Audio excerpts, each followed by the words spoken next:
कल हमने प्रथम आंग्लो सिख युद्ध के बारे में अध्ययन किया था। आज हम द्वितीय आंग्लो सिख युद्ध के बारे में अध्ययन करेंगे। प्रथम सिख युद्ध के परिणामों और लाहौर तथा बहरवाल की संधि से पंजाब में तीव्र असंतोष उत्पन्न हो गया, जिसके परिणाम स्वरूप द्वितीय सिख युद्ध हुआ।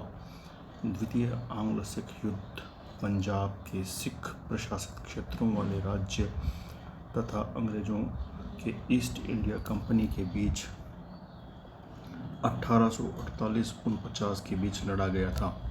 इसके परिणाम स्वरूप सिख राज्य का संपूर्ण हिस्सा अंग्रेजी राज्य का अंग बन गया। द्वितीय आंग्लो सिख युद्ध 1848 से 1849 ईस्वी में लड़ा गया। तत्कालीन रेजिडेंट सर हेनरी लॉरेंस महाराजा दिलीप सिंह की संरक्षक परिषद का अध्यक्ष नियुक्त हुआ। संरक्षक परिषद में अन्य व्यक्तियों के साथ रानी जिंदा कौर को भी सम्मिलित किया गया। शीघ्र ही कई सिख सरदारों में संधि की शर्तों तथा अंग्रेजों के निर्देशन में प्रांत का शासन चलाए जाने पर तीव्र असंतोष उत्पन्न हो गया। विशेष रूप से रानी जिंदा कौर को यह संधि बहुत अखरी। उन्होंने अंग्रेजों के विरुद्ध षड्यंत्र प्रारंभ कर दिए। फलस्वरूप उन्हें राज्य से निष्कासित कर शेखपुरा भेज दिया गया। सेवा मुक्त सिख सैनिक भी राज्य में गड़बड़ी उत्पन्न करते रहते थे। युद्ध का प्रमुख कारण निम्न था। अंग्रेजों के विरुद्ध असंतोष उत्तरोत्तर बढ़ता ही गया। यह असंतोष उस समय चरम सीमा पर पहुंच गया जब मुल्तान के शासक मूलराज ने आय व्यय का लेखा प्रस्तुत करने में असमर्थता प्रकट कर त्यागपत्र दे दिया। शीघ्र ही मूलराज के स्थान पर एक सिख उत्तराधिकारी की नियुक्ति हुई और उसे 2 अंग्रेज अधिकारियों के संरक्षण में मुल्तान भेज दिया गया। पर मार्ग में ही अचानक आक्रमण करके अप्रैल 1848 में दोनों अंग्रेजों को मार डाला गया। इस घटना को अनुकूल अवसर मानकर मूलराज ने मुल्तान और उसके दुर्ग पर अधिकार कर लिया। अंग्रेजों ने स्थायी सेना खड़ी करके दुर्ग को घेर लिया। शेर सिंह की अधीनता में लाहौर से एक सिख सेना भेजी गई, परंतु यह सेना मूलराज से मिल गई। इस प्रकार एक स्थानीय विद्रोह ने वृहद रूप धारण कर लिया और द्वितीय आंग्लो सिख युद्ध प्रारंभ हो गया। मूलराज मुल्तान का गवर्नर था। अंग्रेज रेजिडेंट के प्रभाव और हस्तक्षेप से लाहौर दरबार ने मूलराज से उत्तराधिकार कर के रूप में 20 लाख रुपए तथा 1/3 राज्य देने की मांग की।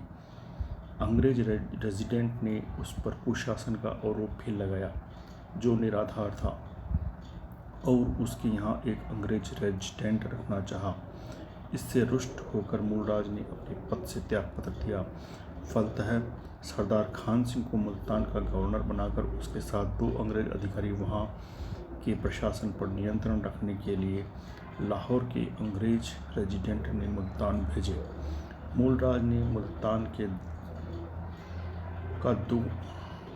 दुर्ग तो अंग्रेजों को दे दिया, किंतु अंग्रेजों के इस अन्याय से मुल्तान के सिखों और जनता ने अंग्रेजों के विरुद्ध विद्रोह कर दिया तथा 2 अंग्रेज अधिकारियों की हत्या कर दी।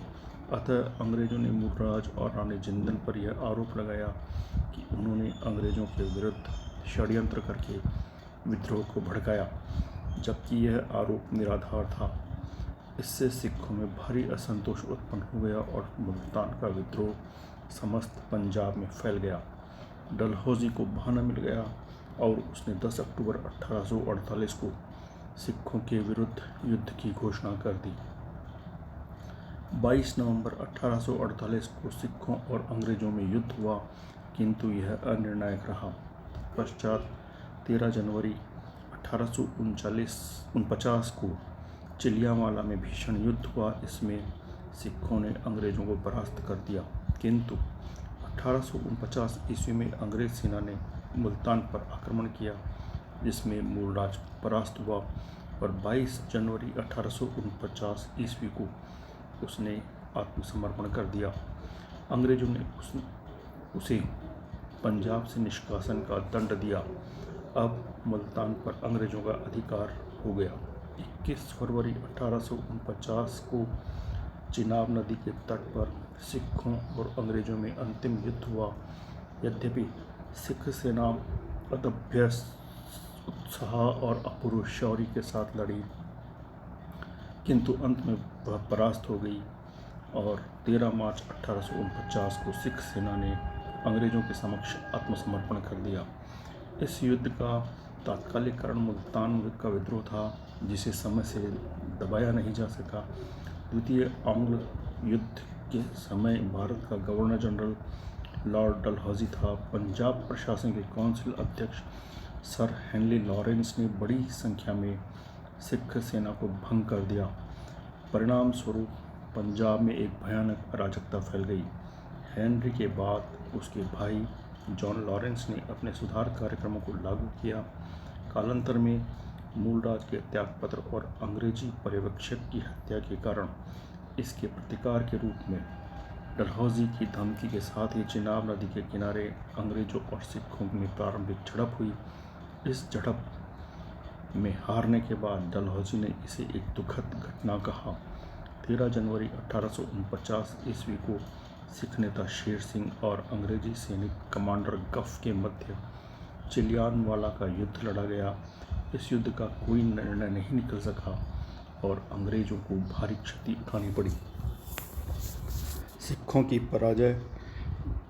गफ ने युद्ध के निर्णय को अपने पक्ष में बताया था, परंतु डलहौजी ने इसे इस सफलता पर कहा कि हमें विजय मिली, परंतु ऐसी ही एक विजय और हमें सदा के लिए नष्ट कर देगी। इस युद्ध के 40 घंटे के अंदर ही गफ को उसके पद से हटा दिया गया और उसके स्थान पर चार्ल्स नेपियर को सेनाध्यक्ष बनाकर अंतिम लड़ाई पंजाब में चिनाब नदी के किनारे लड़ने के लिए भेजा गया। 21 फरवरी 1849 ईस्वी को लड़ी गई इस लड़ाई में सिख पूरी तरह पराजित हुए और उन्होंने अंग्रेजों के आगे आत्मसमर्पण कर दिया। तत्पश्चात लॉर्ड डलहौजी ने 29 मार्च 1850 ईस्वी को पंजाब को अंग्रेजी राज्य में मिला लिया और इसके साथ ही दिलीप सिंह को पेंशन दे दी गई। लाहौर दरबार एवं पंजाब के अस्तित्व को समाप्त कर दिया गया। महाराजा दिलीप सिंह को कालांतर में रानी जिंदा कौर के साथ 5 लाख रुपए वार्षिक पेंशन पर इंग्लैंड भेज दिया गया। रणजीत सिंह के परिवार से कोहिनूर हीरा लेकर ब्रिटिश राजमुकुट में लगा दिया गया। सर हेनरी लॉरेंस, जो पहले पंजाब में ब्रिटिश रेजिडेंट था, के अनुसार पंजाब का साम्राज्य में विलय संभवतः न्याय संगत भले ही हो, परंतु अनुचित था।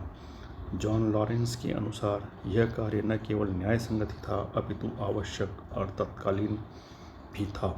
सर हेनरी लॉरेंस ने पंजाब विलय के विरोध में त्यागपत्र दे दिया था, किंतु लॉर्ड हार्डिंग्स के कहने पर उसने त्यागपत्र वापस ले लिया। इस प्रकार पंजाब का अंग्रेजी राज्य में विलय हुआ।